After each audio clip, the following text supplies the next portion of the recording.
TPCC నూతన కార్యవర్గం ఏర్పాటులో రాష్ట్ర నాయకత్వం మాట నడవలేదా? కమిటీలో ఎవరు ఉండాలి, ఎవరు ఉండకూడదన్న అంశాన్ని కూడా ఢిల్లీ పెద్దలు పట్టించుకోలేదా? పార్టీ రాజకీయ పదవుల్లో, రాజ్యాంగబద్ధ పదవుల్లో ఉన్నవారికి చోటు ఎందుకు కల్పించారు?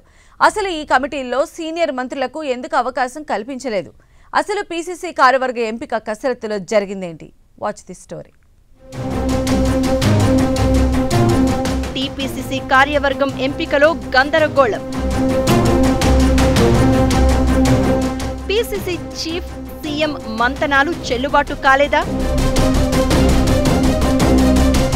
సీనియర్ మంత్రులకు కమిటీలో no chance.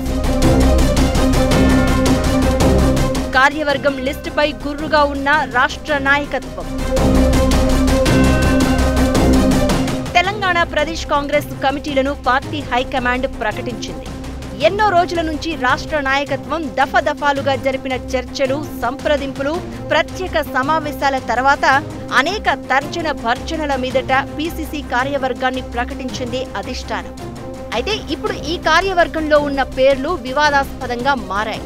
CM Revanth Reddy, PCC chief Mahesh Kumar గౌడ్లతో చర్చోపచర్చలు జరిపిన తర్వాత వచ్చిన ఈ లిస్టుపై ఏకంగా రాష్ట్ర నాయకత్వమే గుర్రుగా ఉందన్న టాక్ గాంధీ భవన్ వర్గాల్లో వినిపిస్తోంది. పీసీసీ కార్యవర్గం అంటే రాష్ట్రంలో పార్టీని నడిపించడంలో కీలక పాత్ర పోషిస్తోంది.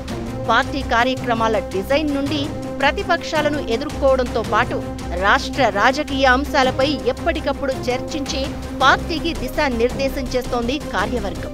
అలాంటి కీలకమైన కార్యవర్గంలో సీనియర్లకు చోటిస్తూ ఉంటారు. అందులో పార్టీలో సుదీర్ఘకాలం పనిచేసిన వారికి పెద్దపీట వేస్తారు. అయితే ఇప్పుడు హైకమాండ్ ప్రకటించిన పొలిటికల్ అఫైర్స్ కమిటీ చిత్ర విచిత్రంగా ఉందన్న విమర్శలు వినిపిస్తున్నాయి. పీఏసీ అంటే రాష్ట్ర పార్టీలో అత్యున్నత స్థాయి కమిటీ. ఈ కమిటీలో సీఎం రేవంత్ రెడ్డితో పాటు 8 మంది మంత్రులకు చోటు కల్పించారు.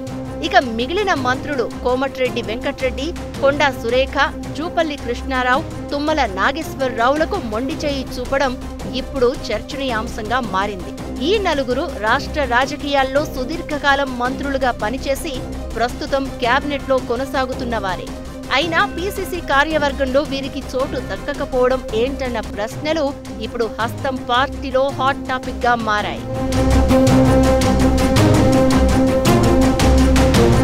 మరోవైపు మొదటిసారి మంత్రులుగా ఉన్న పొన్నం ప్రభాకర్, సీతక్క, పొంగులేటి శ్రీనివాసరెడ్డిలకు ఈ పీఎస్సీలో చోటు కల్పించడం పార్టీలో ఆ నలుగురు సీనియర్ మంత్రులు జీర్ణించుకోలేకపోతున్నారట. వారికంటే పార్టీలో సుదీర్ఘకాలం పాటు సేవలు అందించిన రికార్డు ఉన్నా తమను పక్కన పెట్టడం ఏంటని రుసరుసలాడుతున్నారు.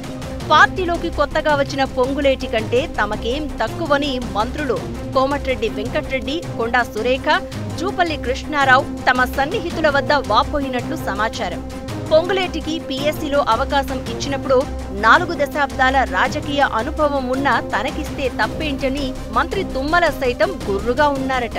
ఇలా తమను పక్కన పెట్టడం సరికాదని వారు పీసీసీ చీఫ్ మహేష్ కుమార్ గౌడ్ను ప్రశ్నించినట్లు సమాచారం. ఇక పీసీసీ అడ్వైజరీ కమిటీ ఎంపికలో మరింత డొల్లతనం కనిపిస్తోందన్న విమర్శలు వెల్లువెత్తుతున్నాయి. పార్టీ నేతలుగా ఉన్నవారికి మాత్రమే ఈ కమిటీలో చోటు ఉండాలి. కానీ దీనికి భిన్నంగా రాజ్యాంగబద్ధ పదవుల్లో ఉన్నవారికి అడ్వైజరీ కమిటీలో చోటు కల్పించడం ఇప్పుడు ఇంటా బయట వివాదాస్పదంగా మారింది. Telangana state finance commission chairman Sircilla Rajaiah, రాష్ట్ర వ్యవసాయ కమిషన్ మెంబర్ రాములు నాయక్ను ప్రదేశ్ కాంగ్రెస్ అడ్వైజరీ కమిటీలో సభ్యులుగా నియమించింది కాంగ్రెస్ హైకమాండ్.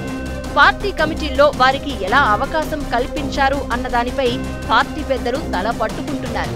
పార్టీ కమిటీలో ఎవరిని పెట్టాలో కూడా తెలియదా అన్న విమర్శలు ఎదురవుతూ ఉండడంతో వాటికి సమాధానం చెప్పడం పీసీసీ చీఫ్ మహేష్ కుమార్ గౌడ్కు ఇబ్బందికరంగా మారిందట. మొత్తానికి కొండంత రాగం తీసి ఏదో పాట పాడినట్లు పీసీసీ కార్యవర్గంపై ఎడతెరిపి లేకుండా రాష్ట్ర నాయకత్వంతో జరిపిన చర్చలు, పార్టీ నేతల నుండి విజ్ఞప్తులు తీసుకుని సుదీర్ఘ కసరత్తు చేసిన కాంగ్రెస్ హైకమాండ్ విడుదల చేసిన లిస్ట్ ఇప్పుడు వివాదాస్పదంగా మారింది. ఈ ఎంపిక సొంత పార్టీలోని సీనియర్లతో పాటు ప్రతిపక్షాలకు సైతం ఆయుధంగా మారింది. మరి దీనికి ఎలా సమాధానం చెప్పాలో తెలియక తల పట్టుకుంటున్నారు పీసీసీ చీఫ్.